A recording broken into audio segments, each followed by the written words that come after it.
but I'm just too afraid that I'll be wrong. I open my eyes again. I can't get you out of my brain. Oh, it's such a shame, but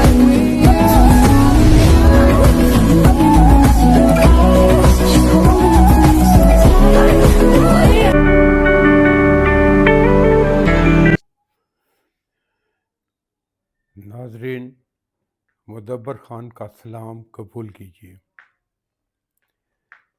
میرا آج کا vlog ہے پاپا کی پریوں کے نام، یعنی بیٹیوں کے نام۔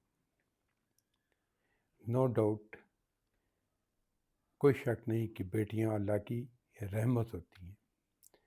جس گھر میں بیٹیوں کی چڑیوں کی طرح چہکار نہیں ہے، وہ گھر بہت سونے ہوتے ہیں۔ اور کسی نے سچ کہا ہے کہ بیٹیاں تمام عمر بیٹیاں رہتی ہیں۔ بیٹا تب تک آپ کا بیٹا ہوتا ہے جب تک اس کی شادی نہ ہو جائے، لیکن اکثر بیٹے یہ غلط بھی ثابت کرتے ہیں، وہ ہمیشہ بیٹے ہی رہتے ہیں۔ لیکن بیٹیاں تو ان اینی کیس تمام عمر آپ کی بیٹیاں رہتی ہیں، اور جتنا وہ آپ کے بارے میں فکر مند ہوتی ہیں شاید ہی کوئی ہو۔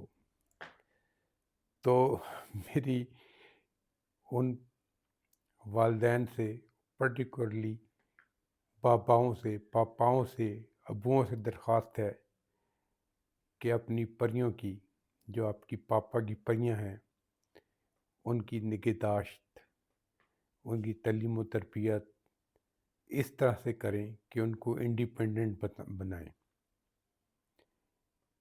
کیونکہ یہ بہت ضروری ہے کہ وہ اپنے پیروں پہ کھڑی ہوں۔ خدا ان کے نیک نصیب کرے، ان کو بہت اچھے جیون ساتھی ملے، بہت اچھا سسرال ملے جہاں وہ راج کریں، لیکن انفارچونیٹلی وہ اس قابل ضرور ہوں کہ اپنے پیروں پہ کھڑی ہو سکیں۔ آج میں ایک بہت ہی دکھتا ہوا سوال کر رہا ہوں کہ بیٹے تو ہمیشہ گھر میں ہی رہتے ہیں، بیٹیاں پرائی ہو جاتی ہیں۔ شادی بھی ہوگی تو بیٹے نے دلہن لانی ہے جو اس کے گھر میں آئے گی، لیکن بیٹیاں شادی کے بعد اپنا نیا گھر، نئی دنیا بساتی ہیں، اور پھر خدا نخواستہ شادی پہ بھی اسی کو اپنا گھر چھوڑنا پڑتا ہے، اور خدا نخواستہ اگر اسے طلاق ہو جائے، شادی ناکام ہو جائے، تو پھر بھی اسی کو اپنا گھر چھوڑنا پڑتا ہے۔ تو اس لحاظ سے صنف نازک واقعی مظلوم ہے۔ تو میری ان باپ سے گزارش ہے کہ اپنی بیٹیوں کی پرورش اس طرح کریں کہ وہ اپنے پیروں پہ کھڑی ہو سکیں۔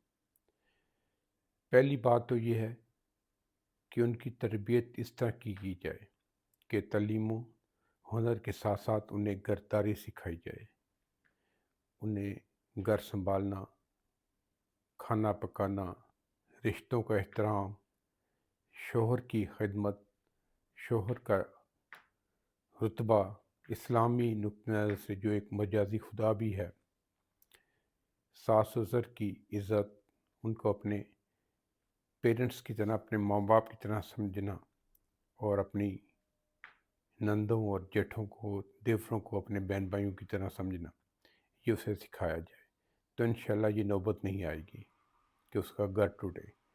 جب وہ سارے رشتے ساتھ لے کے چلے گی تو وہ اپنے گھر میں رانی بن کر راج کرے گی، لیکن پھر بھی اس کو یہ حوصلہ ضرور دیں کہ بیٹا آپ نے ہر حال میں اپنا گھر بسانا ہے۔ لیکن بعض دفعہ ایسے لوگ مل جاتے ہیں جو آپ کی تمام تر کاوشوں کو پس منظر میں ڈال دیں گے، پشت ڈال دیں گے، تو پھر آپ کا بابا آپ کے لیے کھڑا ہے، آپ کا سہارا، پھر آپ اپنے باپ کے پاس آ جانا۔ اور پھر باپ کو چاہیے کہ اپنی بیٹی کو لک آفٹر بھی کرے اور شروع ہی سے اس کی ٹریننگ گرومنگ اس طرح کرے کہ وہ اپنے پیروں پہ کھڑی ہو سکے، کیونکہ عزت اسی کی ہوتی ہے جو کسی کا محتاج نہ ہو۔ تو اپنی بیٹیوں کو کسی کا محتاج نہ کریں، ان کو کانفیڈنس دے، وہ علم و ہنر دیں کہ وہ اپنے پیروں پہ کھڑی ہو سکیں، اپنے شوہر کا ہاتھ بٹا سکیں، گھر بھی سنبھالیں اور خود کو بھی انڈیپینڈنٹ کریں۔ تو یہ میرا ویلاگ آج پاپا کی پریوں کے نام تھا۔ میرے چینل کو لائک کیجئے، سبسکرائب کیجئے، شیئر کیجئے اور کمنٹس دیجیے گا۔ خدا حافظ۔